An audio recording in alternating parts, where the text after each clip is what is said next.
Hello students, I am Monica Bansal. I hope you all are well. So today I am going to start the topic chromosomal theory of inheritance. Let's discuss its content. In this topic we will discuss first of all key terms and then introduction, gene locus, then we will discuss discovery of chromosome theory of inheritance and then points of chromosomal theory of inheritance, and then parallelism between Mendelian factor and chromosomal behavior, and then we will discuss the different scientists' view points which support the chromosomal theory of inheritance, and in last we will discuss the summary of this topic. So first of all, what are key terms? There are little bit 2 or 3 terms which I feel you will need to understand. What are autosomes?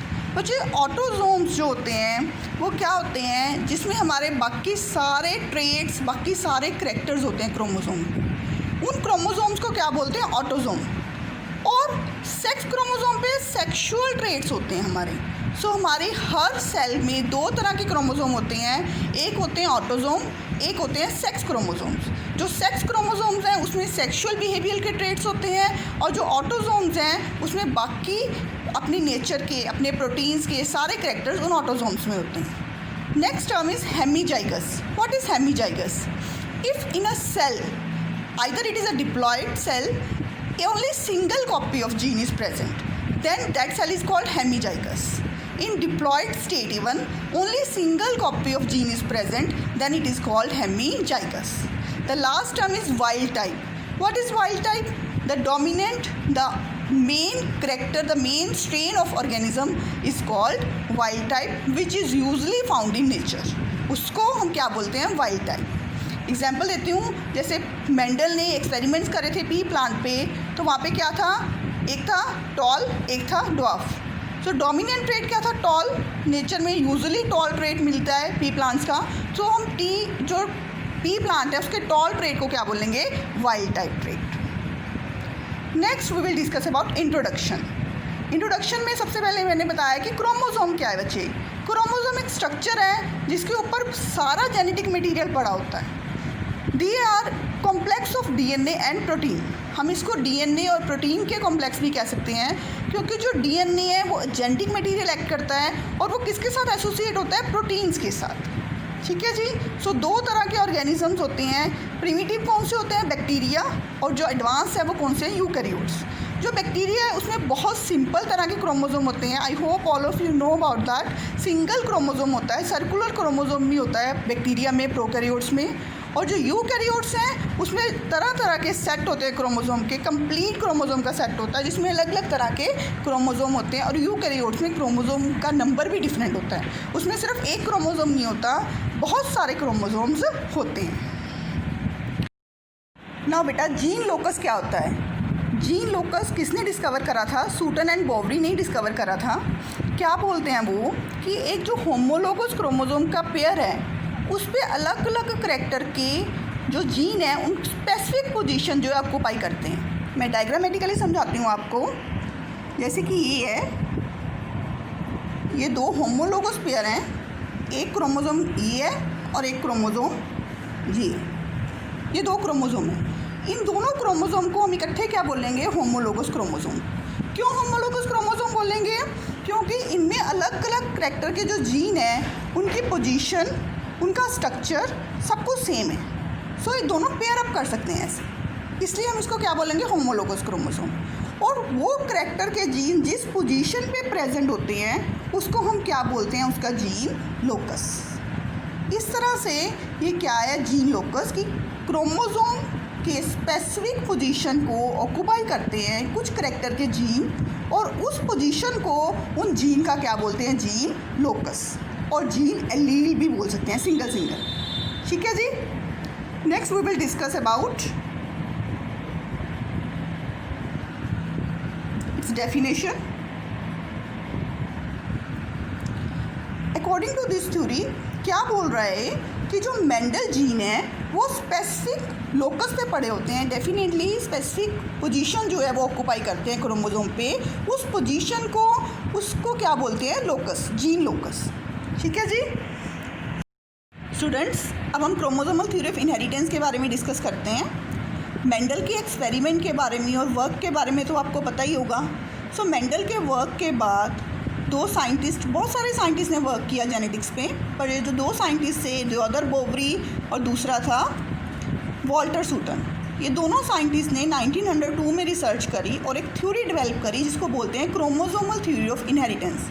बच्चे, दोनों scientist अलग अलग research कर रहे थे। जो Theodore Boveri था वो रिसर्च कर रहा था, उसने अपनी रिसर्च में क्या कहा कि सी अर्चिन जो है, सी अर्चिन एक एनिमल है, सी अर्चिन की एम्ब्रॉयनिक डेवलपमेंट कहता पॉसिबल ही नहीं है जब तक उसमें क्रोमोसोम प्रेजेंट ना हो।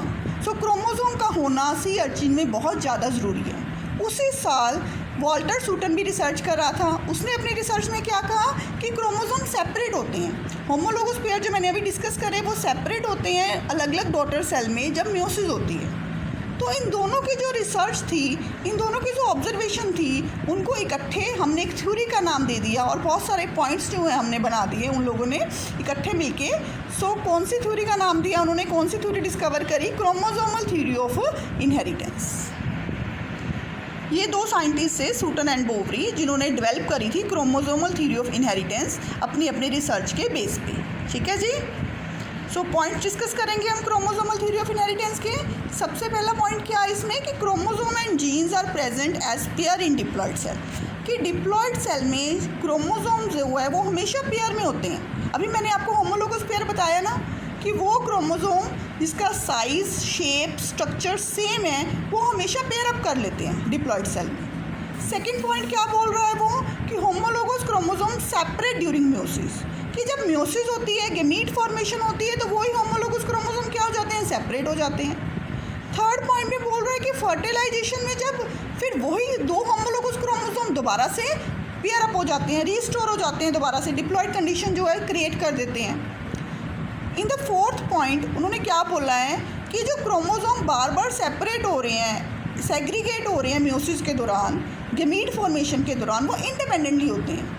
ये नहीं कि स्किन कलर का वाला क्रोमोसोम जो है वो आई कलर के क्रोमोसोम के साथ ही एसोर्ट होगा, सेग्रीगेट होगा, नहीं, अलग अलग। स्किन कलर का क्रोमोसोम जो है होमोलोगस पेयर वो अपना इंडिपेंडेंटली क्या होगा? सेपरेट होगा, और आई कलर का क्रोमोसोम जो है वो अपना इंडिपेंडेंटली सेपरेट होगा। इन दोनों का आपस में कोई भी कनेक्शन नहीं है। सो नेक्स्ट पॉइंट क्या कहा है कि जो जीन है, क्रोमोसोम पे कुछ स्पेशल तरह के स्ट्रक्चर, स्पेशल तरह के प्रोटीन्स प्रेजेंट हैं, डीएनए प्रेजेंट है, उसको उन्होंने क्या नाम दिया? जीन्स, कि genes are located on chromosomes, और यही जीन है जो हमारे कैरेक्टर को डिस्क्राइब करते हैं। उसके बाद डिटेल में जब उसने बोला कि म्योसिस के दौरान जब होमोलोगस क्रोमोसोम सेपरेट होते हैं, कैसे सेपरेट होते हैं? एज अ डिस्क्रीट स्ट्रक्चर, अलग अलग स्ट्रक्चर बन जाते हैं और अलग अलग गैमीट में चले जाते हैं। बट वो जो सेपरेट होते हैं वो दूसरे क्रोमोसोम पेयर के साथ उनका कोई कनेक्शन नहीं होता, that are independent of other chromosome pair. Next point में उसने क्या कहा कि जो क्रोमोसोम की सेपरेशन होती है, सेग्रीगेशन होती है, सॉर्टिंग होती है होमोलोगस पेयर से into pre gametes appear to be randomly होती है। ये नहीं कि पर्टिकुलरली एक क्रोमोसोम ने एक गैमीट में ही जाना है, कोई भी क्रोमोसोम जो है वो किसी भी गैमीट में जा सकता है। रैंडमली होमोलोगस पेयर में जो 2 क्रोमोसोम होते हैं, कोई भी क्रोमोसोम किसी भी गैमीट में जा सकता है। नेक्स्ट पॉइंट में क्या डिस्कस करा उसने कि each parent synthesize gamete that contain only half of their chromosome complement, कि जो पेरेंट गैमीट बनाते हैं उसमें हाफ ही जाएगा क्रोमोसोम का कॉम्प्लीमेंट। डेफिनेटली होमोलोगस पेयर में 2 क्रोमोसोम होते हैं, 2 में से एक क्रोमोसोम ही एक गैमीट में जाएगा, तो क्रोमोसोम कॉम्प्लीमेंट का हाफ हो गया ना वो। उसके बाद वो बोल रहा है कि मेल एंड फीमेल गैमीट जो है उनका साइज़ डिफरेंट होता है, मॉर्फोलॉजी डिफरेंट होती है। आप लोगों को पता है कि जो स्पर्म है वो उसमें फ्लैजेला होता है, लॉन्गिट्यूडनल स्ट्रक्चर होता है, लॉन्गेटेड स्ट्रक्चर होता है उसका, बट जो एग है वो स्फेरिकल होता है, नॉन मोटाइल होता है। तो इनका साइज़, मॉर्फोलॉजी काफ़ी डिफरेंट है, बट स्टिल इन दोनों में क्रोमोसोम नंबर क्या होता है? Same. So same number of chromosome जो है वो पार्टिसिपेट करते हैं क्या बनाने के लिए? आगे जाइगोट बनाने के लिए। लास्ट पॉइंट क्या डिस्कस किया उसने कि गैमीटिक क्रोमोसोम कंबाइन करते हैं फर्टिलाइजेशन में और ऑफस्प्रिंग प्रोड्यूस करते हैं। कहता कि फर्टिलाइजेशन के दौरान ये दोनों होमोलोगस क्रोमोसोम जो म्योसिस के दौरान सेपरेट हुए थे वो फिर दोबारा से क्या हो जाएंगे? कंबाइन कर लेंगे और अपनी डिप्लॉयड कंडीशन को क्या कर लेंगे? रीस्टोर कर लेंगे। सो बच्चे ये सारे points chromosomal theory of inheritance किए हैं जो आपने एज इट इज़ लर्न करने हैं। उसके बाद हम डिस्कस कर रहे हैं Mendelian factor and chromosomal behaviour कि जो मेंडल ने फैक्टर बताया था और जो क्रोमोसोम था उन दोनों में कुछ सिमिलैरिटीज़ हैं, कुछ पैरेललिज्म है। क्या सिमिलैरिटीज़ उसने बताई? सबसे पहली सिमिलैरिटी क्या है कि first allele of a factor occur in pair, कि जो फैक्टर के एलील थे वो हमेशा पेयर में होते हैं। बिल्कुल सही। क्रोमोसोम भी हमेशा पेयर में होते हैं। मैंने आपको बताया कि क्रोमोसोम पेयर में होते हैं और पेयर को क्या बोलते हैं? Homologous pair.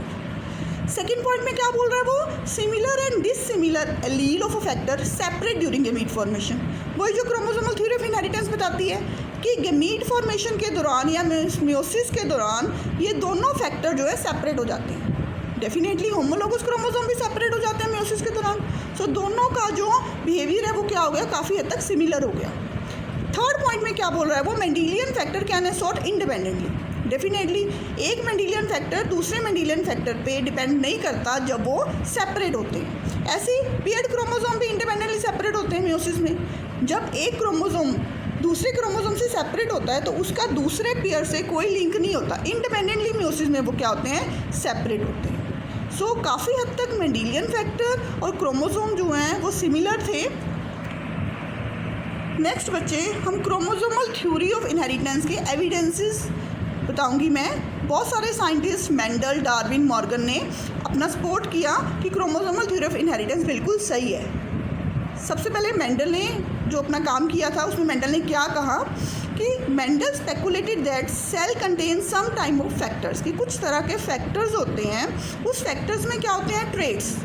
और वो ट्रेट्स जो हैं वो वन जनरेशन से दूसरी जनरेशन में जाते हैं। डेफिनेटली वो फैक्टर्स ही हैं जिसमें सूटन एंड बोवरी ने उन फैक्टर्स को क्या नाम दे दिया? क्रोमोसोम नाम दे दिया।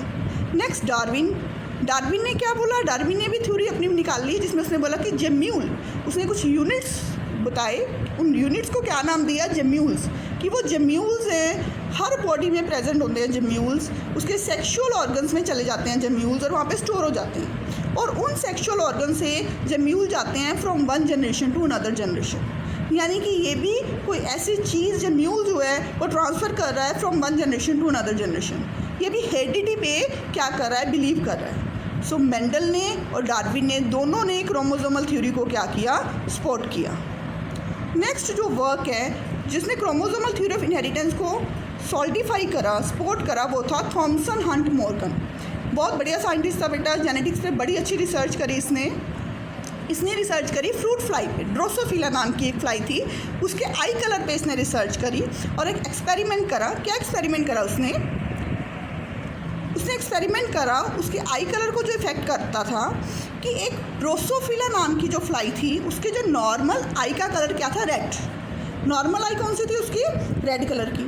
बट उसके आँख की क्रोमोसोम में कुछ म्यूटेशन होगी जिसकी वजह से उसकी आई कलर क्या हो गया? वाइट। देखो ये दो तरह की फ्लाइज बन गई, एक जो है रेड आई कलर की, एक वाइट आई कलर की। जो रेड आई कलर की फ्लाई थी वो क्या थी? नॉर्मल थी, वाइल्ड टाइप थी। और जो वाइट आई कलर की फ्लाई थी वो म्यूटेट होके बनी थी, म्यूटेशन होके बनी थी। अब इसने एक्सपेरिमेंट क्या करा? सबसे पहले इसने रेड आई